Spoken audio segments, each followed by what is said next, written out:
هلو يا جماعة، النهاردة دي الريلز التانية في مين أكتر ناس أشد احتياجا إنهم يلجأوا لمختص نفسي أو لدكتور نفساني أو لمعالج. الناس اللي عندها مشاكل في الحفاظ على العلاقات أو عندها مشاكل إدمانية، بمعنى أصح الناس اللي هي مدمنة كحوليات أو مدمنة عادات معينة، عادات سلوكية بتضر بيها أو بتضر بعلاقاتها وباستقرارها وباستمرارها. الناس اللي عندها مشاكل في إنها مش عارفة تتعامل مع المجتمع، مش عارفين يتعاملوا، مفيش حتة الذكاء الاجتماعي مش موجود عندهم، فهم دول بيحتاجوا انهم يروحوا المختص يعلمهم تكنيكس وتولز جديدة ازاي يتعاملوا مع الحياة، عاملين زي البيبي اللي بنعلمه يمشي. مش كلنا كان عندنا حسن الحظ انه تربيتنا كانت ان احنا متعلمين ازاي نتعامل مع المجتمع، ولكن هل معنى كده انه خلاص الفرصة ضاعت واني هعيش حياتي تعبان ومش عارف اتعامل مع المجتمع؟ لا طبعا، دي حاجة مكتسبة، حاجة هتتعلمها من القراءة، من البودكاست الكتيرة. ممكن تلجأ لمختص سواء بقى لايف كوتش او معالج او دكتور نفساني على حسب انت انهي حالة فيهم او هتتشخص ايه، يساعدك. هل هتفضل طول عمرك؟ لا برضو.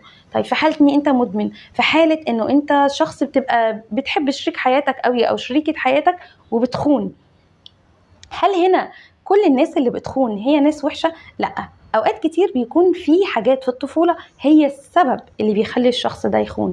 طيب هل هقول انا كده وخلاص؟ لا، ما هو ده بيخليك مش قادر تحافظ على علاقاتك اللي في البيت، على علاقاتك اللي مع اصدقائك. انت شخص مثلا طبيعتك غصب عنك بتقول الكلام وبتنقله بشكل او باخر، بتوقع بين الناس بشكل او باخر، انت مش متزن نفسيا، لانه دماغك بتبقى فاكرة انك لو قلت كده هتبقى بتحافظ على صورتك، بتحافظ على وجودك، بتحافظ على سيطرتك على الموقف، مين يتصرف ازاي وفين. انت محتاج انك تروح لمختص نفساني، محتاج انه يساعدك، انه يعلمك تكنيكس معينة تخليك تعيش مرتاح. ما تعيش في حالة القلق لو كذبتك اتكشفت، ما تعيش في حالة القلق لو خيانتك اتكشفت، ما تعيش في حالة القلق من رفض المجتمع لو ادمانك للكحوليات او ادمانك للعادة السرية مثلا، او ادمانك للمشاهد الاباحية، او اي ادمان ايا كان ايه هو اتكشف للمجتمع، فتحس انك هتبقى منبوذ ومرفوض.